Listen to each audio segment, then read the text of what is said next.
Hey everybody, this is Joe. Thank you for watching my Giga Texas construction update video. Making these videos takes me a lot of time and energy, and it is through generous support that I am able to continue to do so. A special thank you to my Patreon supporters for your continued encouragement and support. If you would like to support me and become a patron, here is the link and it will be in the video description as well. Please consider hitting the like button and subscribing to my channel, as this is also helpful. Thank you.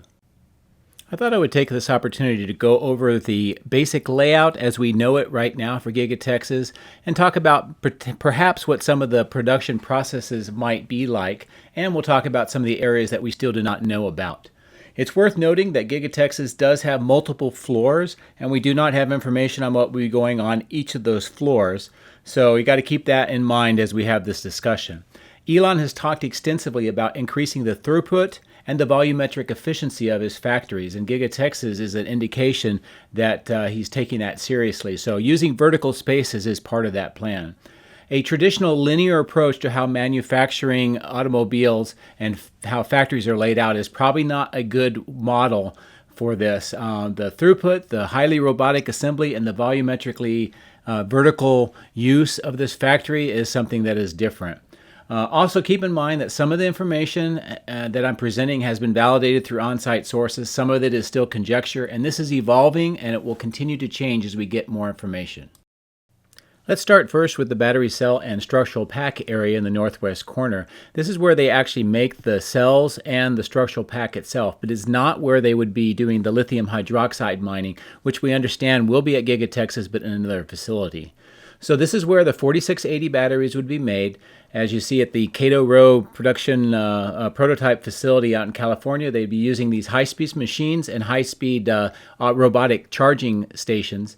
And the output for this product is this structural battery pack, which will be a key part of the vehicles, both the Model Y, Cybertruck, and future vehicles coming out of Giga Texas.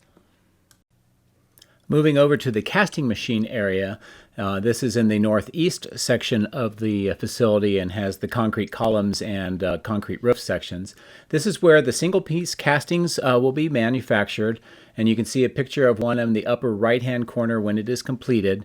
And to do that, you have these large casting machines. We now know that they are going to be using 6,000 and 8,000 ton presses to make this out of molten aluminum. And again, the output of this section of the factory is that casting that you see up the upper right. Our next stop is down to the south in the concrete structure where the stamping machines are located. And the stamping machines are very different from the casting machines. Here they use these large rolls of base stock of either steel or aluminum, and then they are cut into various sections and used by these very, very large machines. And you've seen the huge foundations that they're building down at the concrete structure. And then using high pressure and very large dies, the metal is put in between that, and then they stamp out the various parts, hoods, doors, etc. And as you can see here, this is the side panels, if you will, the side structure of the car. So all of the exterior panels, the side structures, that sort of thing that make the final shape of the car, that is the output of the stamping machines. The next area that we'll talk about is between the stamping and casting machine area, and this is called the body in white.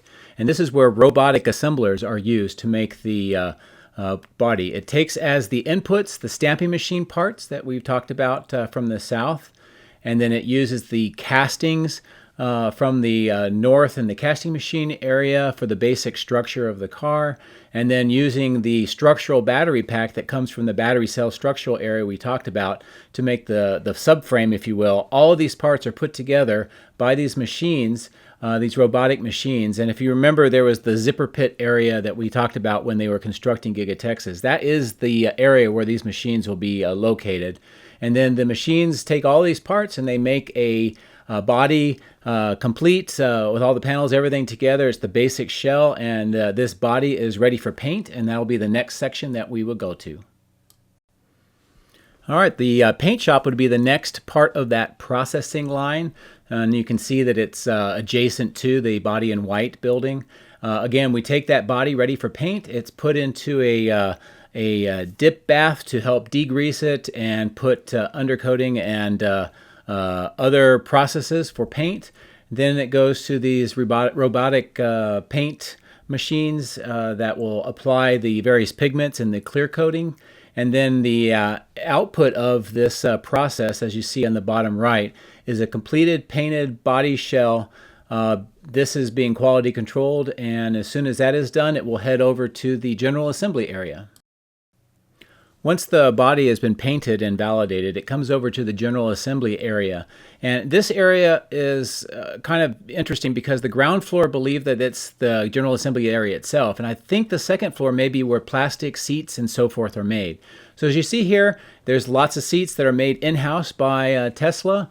In this area, both people and machines help to assemble the car and pretty much put everything together that you normally see in a vehicle. And you would expect it to be on the road.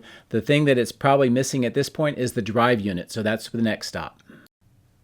Obviously, one of the most important parts of the car is what makes it go. So Tesla has a drive unit building, and that's where they will build all of the various motors and so forth. As you can see here, this is what a line might look like. The installed motor in this particular case is a Model S. What that may look like as well includes the axles and so forth.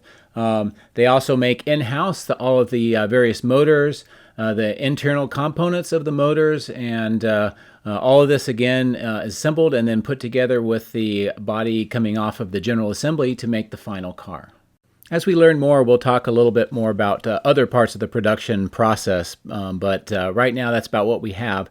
We have some areas that we do not know what is going on. In this particular case, down kind of the center spine, we have these areas that are still unknown, and I wonder if this might be that central driveway and maybe more loading docks because we don't see enough of them, at least right now, on the outside of the structure. In addition to that, we know there's a water treatment plant being constructed, and we think that, as you can see here, where that may be in the southeast corner, the switchyard area to the east, there's been discussion about that plans have changed. Perhaps that's up in the north area, and then the rest of it may be large parking or staging areas for the finished products, and we'll have to find out more. As you've noticed, most of this discussion is along the lines of like a Model Y. We haven't really talked about how the Cybertruck will be manufactured, and that's partly because we just don't have a lot of the information, and partly because the Cybertruck most likely will use an abbreviated portion of this production process to include not needing paint and maybe bypassing some of the other sections. But overall, this is what we know right now. My goal is to try to give you a little bit of insight to what you're seeing with the drone videos and hopefully maybe make sense of some of the discussion that we have about various parts and functions of Giga Texas. So I do hope that you found this useful. My drones are ready and raring to go. Let's go flying over Giga Texas.